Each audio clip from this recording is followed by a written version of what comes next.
Alrighty, I'm just going to give this another quick minute as people join before we kick things off.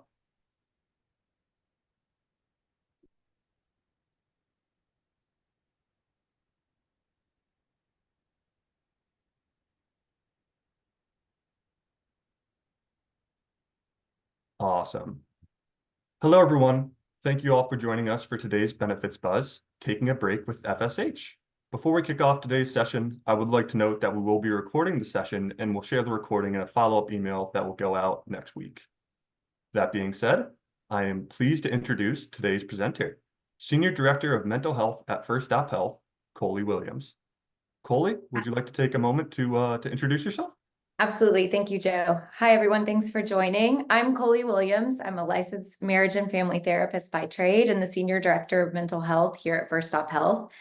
I'm glad to join you all today to kind of switch things up, take a beat, and give everyone here a minute to check in with themselves around Mental Health Awareness Month. So let's get to it.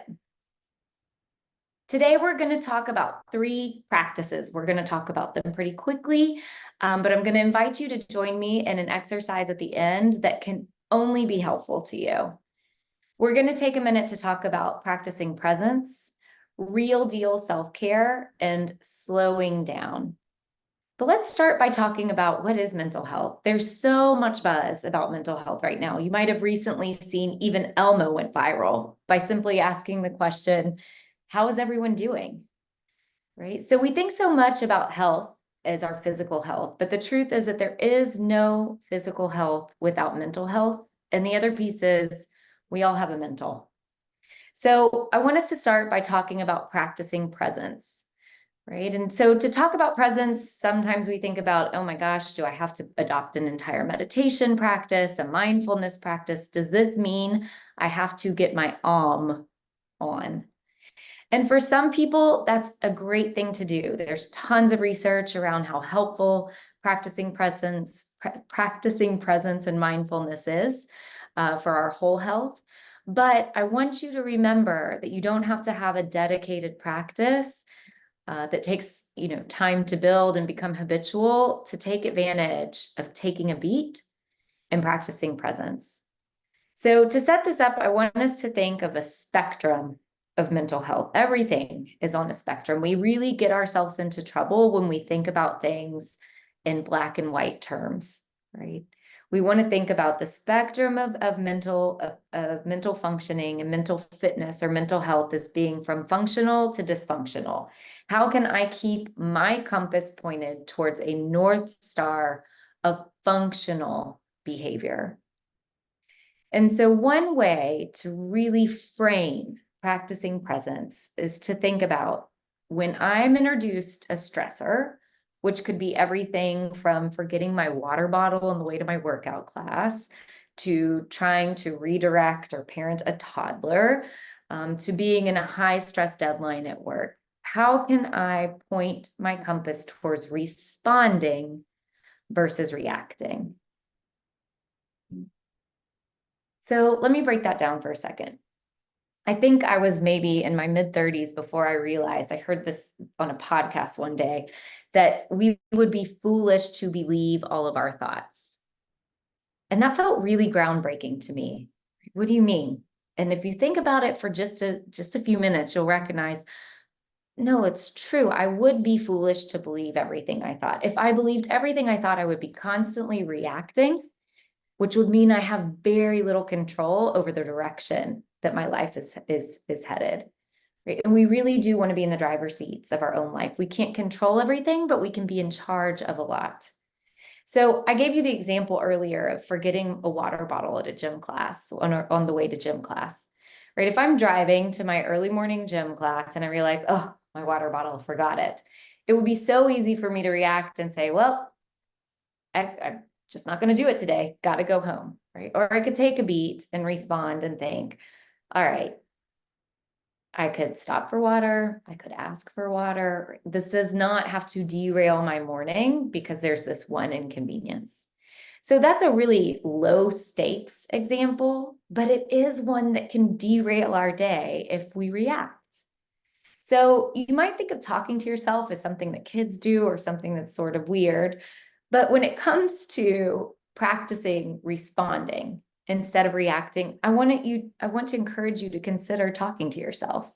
So literally, this is a real life example. Forgetting a water bottle, it's certainly happened more than once. But my little mantra to myself is take a beat, take a beat, take a beat, beat, beat. Just slow down for a second and decide, how am I going to respond to this? Instead of believing my first thought, which is, oh, not worth it. Let me turn around and go home. So I want to encourage you to, when you're faced with a stressor, when you feel the heat in the room rise, you feel like you're under pressure, like you've got to make a quick decision to take a beat, take a beat, take a beat, beat, beat, and decide how you want to respond.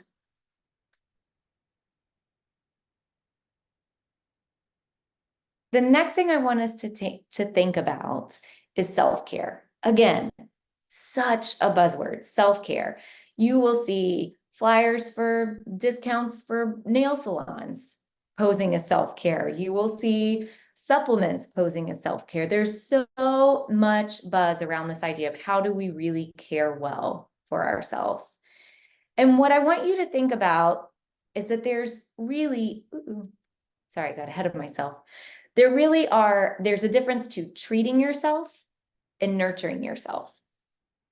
Okay. And true self-care is nurturing yourself. Now, I'm not knocking treating yourself. You can certainly, have a boozy brunch with friends on a Sunday, if that's your thing, and you can do that in a healthy, functional way. That is treating yourself. Splurging on something nice for yourself, that is treating yourself. Those things can be good and functional, but self-care is really about nurturing yourself. Right. And so just like this subtitle says, sometimes self-care is a massage, but other times it's washing the dishes. It's about sitting down and taking a quick inventory of what is going to feel soothing to me, what is going to help me feel better 5 minutes, 50 minutes, 5 days from now. Those are the actions that are truly aligned with taking good care of yourself and practicing self-care. So please don't get confused by all the buzz and what your algorithm on social media might be feeding you as self-care.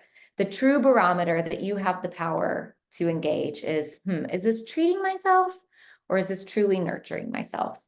Make sure to get in some of those nurturing yourself acts every week.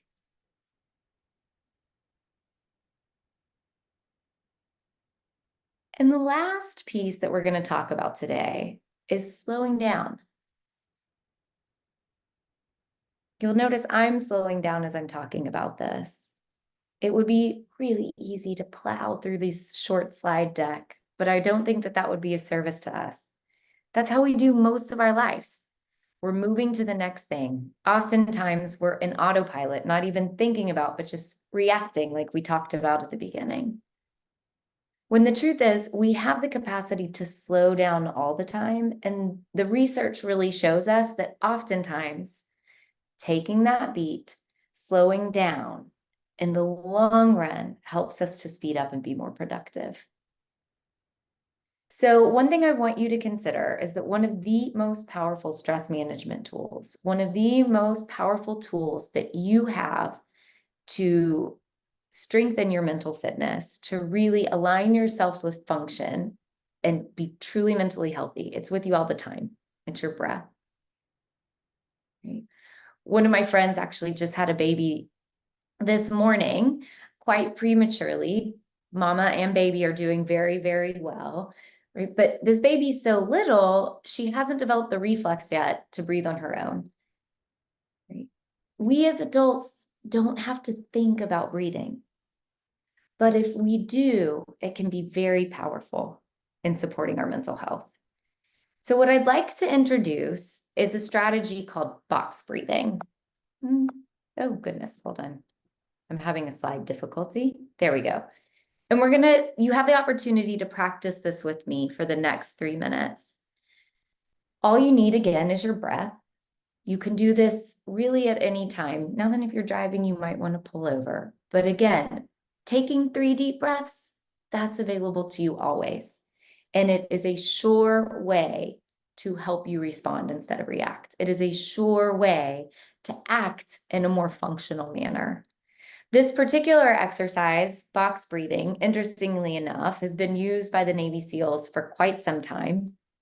And the idea is that by intentionally using this breathing technique for as little as 3 minutes, we can slow down and regulate our nervous system, right? So what I'd like for you to do is join me in this exercise. I'll coach you through it. But before we start, take a minute and be with yourself. Take that beat, take that beat, take that beat, beat, beat. And notice, where am I feeling relaxed? Where do I feel like there's space in my body? And where's there tension? I'll admit I'm a little nervous as I'm presenting to you all. I can feel a bit of tension in my chest. I just directed my breath there. And I can feel, there's some fluidity in my limbs. I'm able to be very expressive and talk with my hands. I'm just going to notice that. And then rate on a scale from 1 to 5, 5 being I am so stressed out, I might need to slam my laptop shut. And 1 being I'm feeling pretty cool, calm, and collected. Where do you rate yourself right now? And just take a mental note of that. And we're going to practice this exercise and just see if it shifts at all. All right. So the way that box breathing works is you can think of it literally as a box, okay, where we're going to inhale for 3 seconds. Then hold that breath for 3 seconds, exhale for 3 seconds, and then hold again for 3 seconds. Right, so I'm going to count this off. I'm going to try and do it in a subtle and not intrusive way. And I really encourage you to stick with this with me for 3 minutes, and we're going to see just what shifts. So give me 1 second to pull up my handy dandy timer. And let's begin. It looks like this. Inhale for 3, 2, 1. Hold. 2, 1. Exhale. 3, 2, 1. Hold. 3, 2, 1. Inhale. 3, 2, 1. Hold. 3, 2, 1. Exhale. 3, 2, 1. Hold. 3, 2, 1. Inhale. Hold. Exhale. Hold. Inhale. Hold.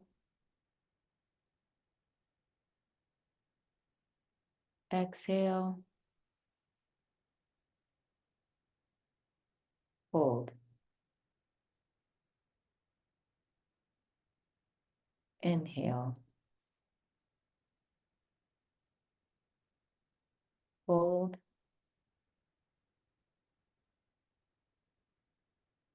Hold. Exhale. Hold. Inhale.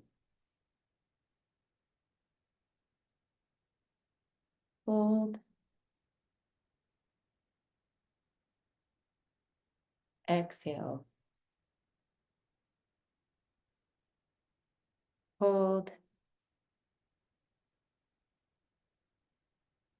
Exhale. Hold. Inhale. Hold. Exhale. Hold. Inhale. Hold. Exhale. Hold. Last inhale. Hold. And exhale.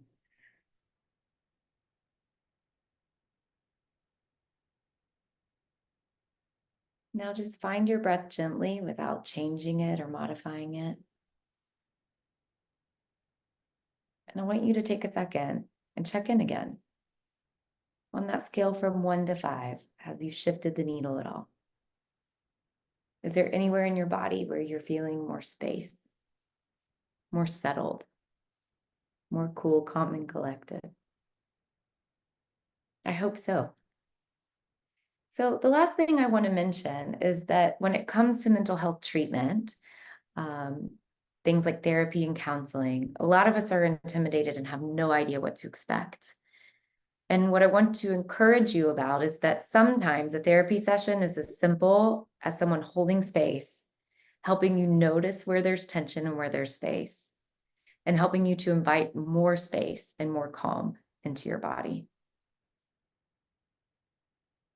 On that note, here's my nice box that I skipped.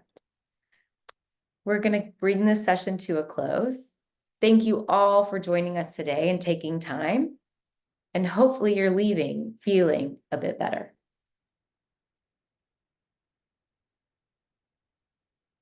Thank you so much, Coley, for such a wonderful presentation and for walking us through that very useful and effective breathing exercise. Also, a big thank you to everyone who joined us for today's session. We hope to see you at our upcoming Benefits Buzz sessions. And in the meantime, take care, everybody. Thank you. Thank you.